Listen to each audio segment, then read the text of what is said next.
Union is you can combine two, I'll just show you this.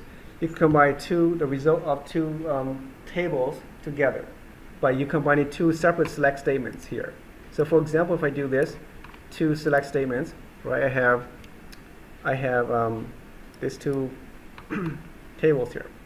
So the rules for union is that, let me do this in down here much cleaner. Both tables, a union is you're joining this from two different select statements. Okay, not on clause or anything like that. Just the first statement is this one here. The second is that one. So I'm going to join them together and put union here.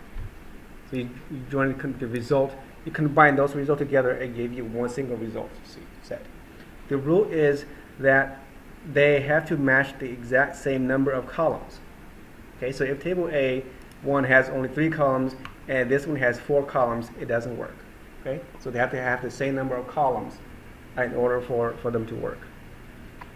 So if I were to do this, you'll see that I have a combination of both tables, and if you look at this, like you have a new table created for you from those two select statements.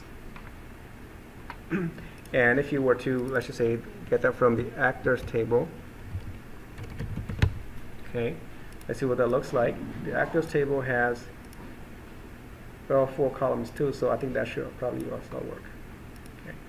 Oh yeah, it doesn't work because you have a different data type. That's also another thing you want to consider. So those fields have to match the data type too. Okay, because if you look at these two fields, you see that ID's numbers fine, strings, but then the last one is like string and then you have numbers, money. So that doesn't work. So you have the columns have to match, the data have to match, the number of columns have to match in order for you to use union. I mean, I think you're not going to use it a whole lot, but just as that you can. And then I know just 1 minute. The very last one, I'm not gonna do it, but it's the self join. Okay, you can join the same table to itself, and you treat it just like the inner join, except you have to use the same table name with as a different alias name. So like up here, when you have to join, the very top one. Well, let's just see.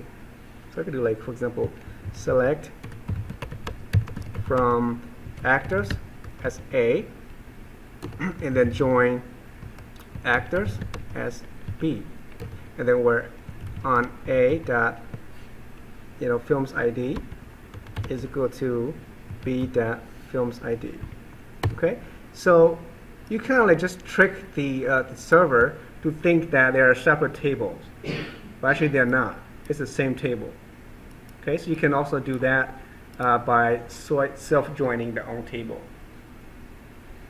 Okay, if you don't provide the alias, it doesn't work. If you take that out, and then so you have to put the alias in there to make it so it's like separate table.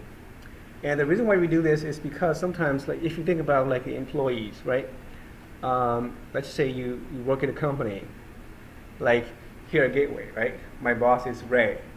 We're both employees, so we actually inside the same employees table.